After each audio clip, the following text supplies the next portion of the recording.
In the top stories, St. Kitts and Nevis takes center stage at the global drought talks in Mongolia. Regionally, Barbados and Venezuela hold talks on expanding tourism cooperation between the two countries. And on the international scene, hundreds feared dead, including foreign nationals, in Nepal floods. Hello and welcome to the ZIZ Midday Major Newscast. Today is Wednesday, the 26th day of August, and I am Jasmine Thomas.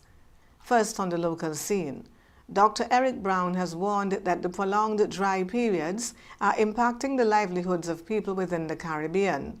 He was speaking while representing the Federation at the 17th session of the Conference of the Parties to the United Nations Convention to Combat Desertification in Mongolia.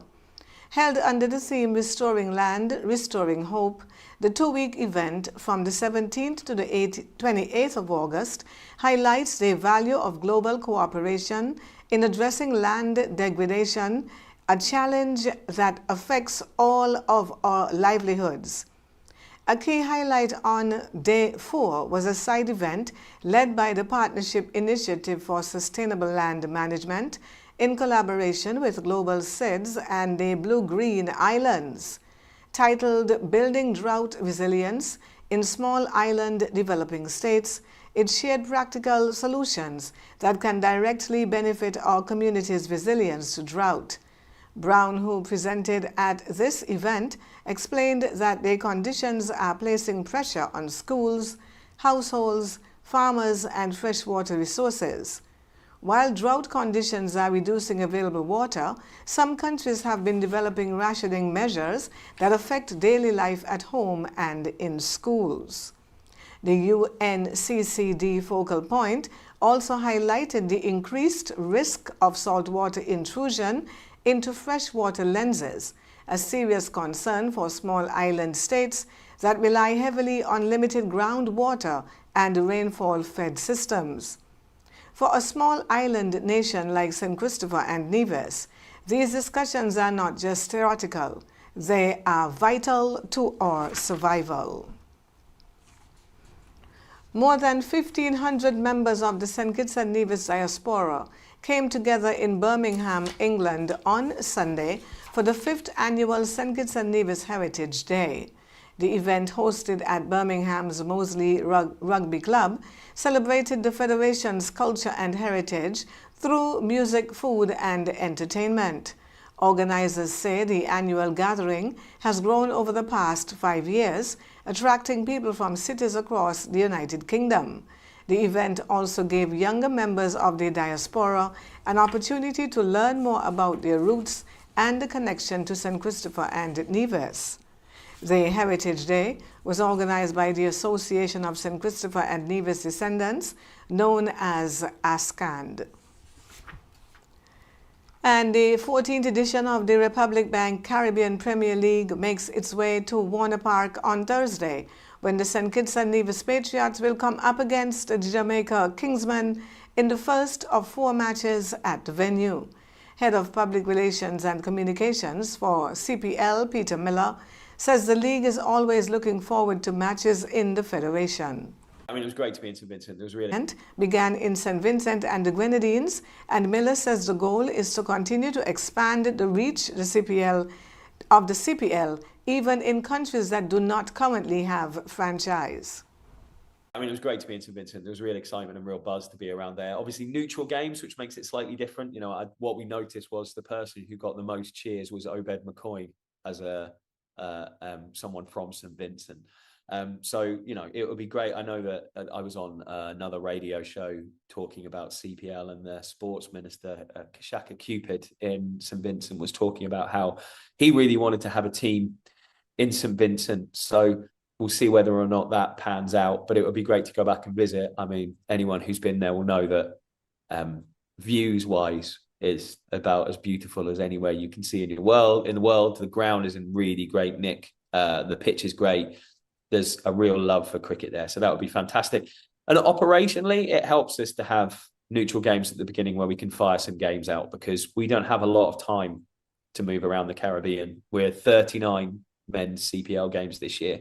And it was great to be in St Vincent. There was real excitement. And Miller says one aspect they are happy about is being able to help the islands generate revenue in what is normally a slowdown in tourist arrivals to the islands.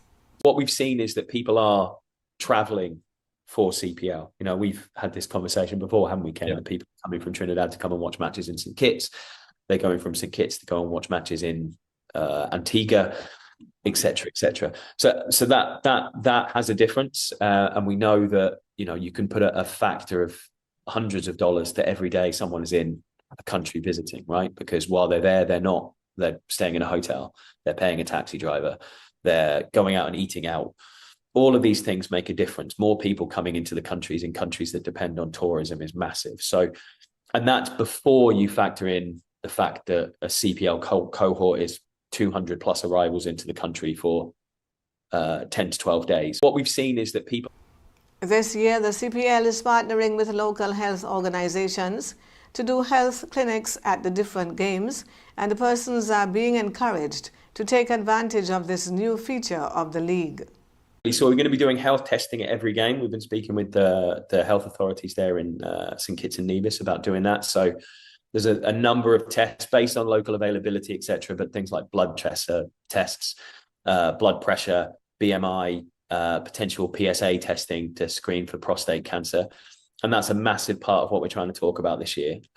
It's the biggest killer of men across Caribbean.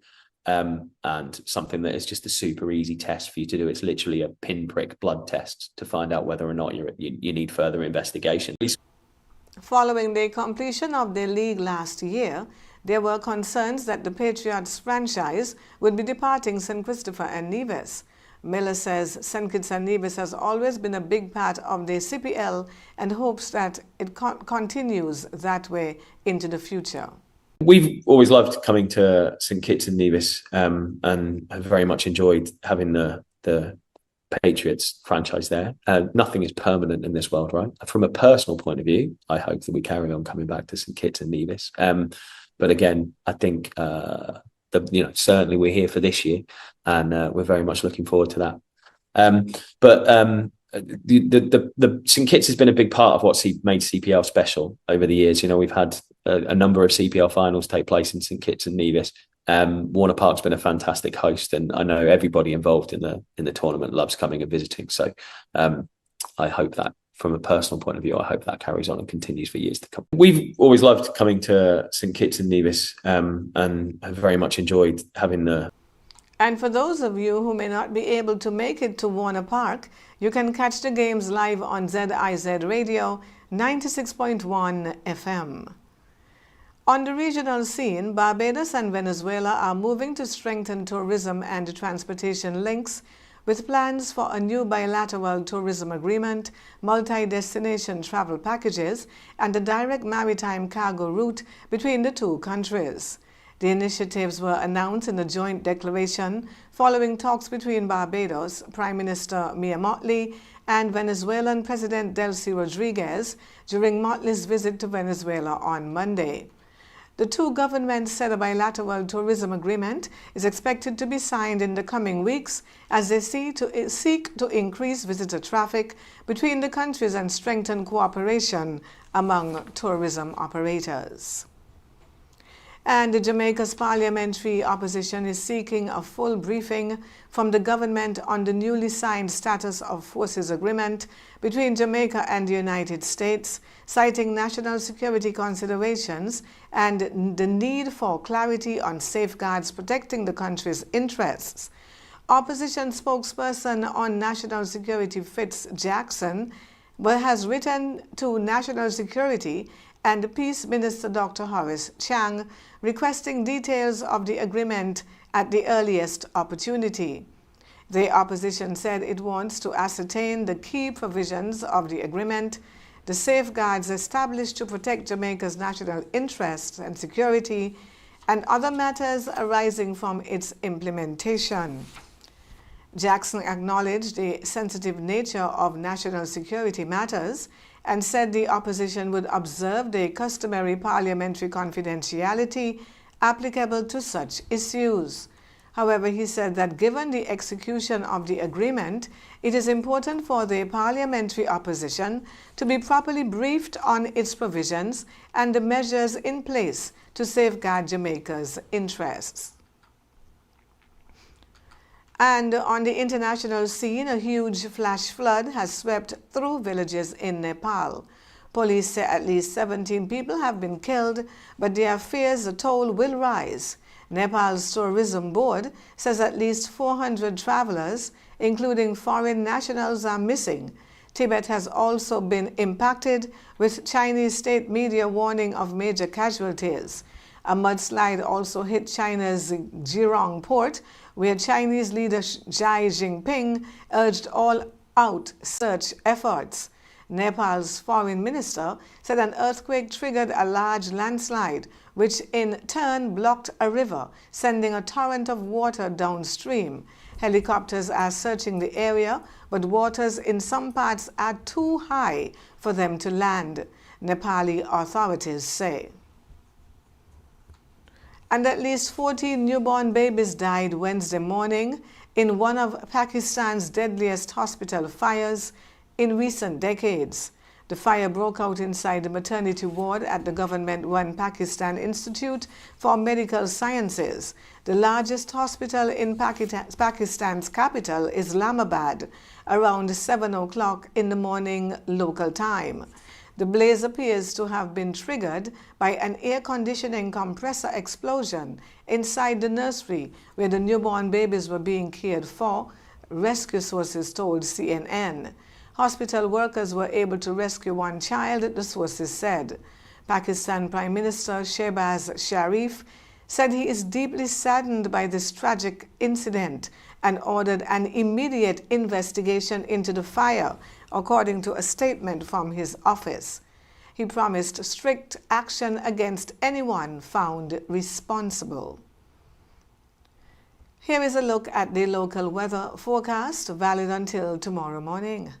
Today's high will be 34 degrees Celsius or 93 degrees Fahrenheit, while the low will be 25 degrees Celsius or 77 degrees Fahrenheit.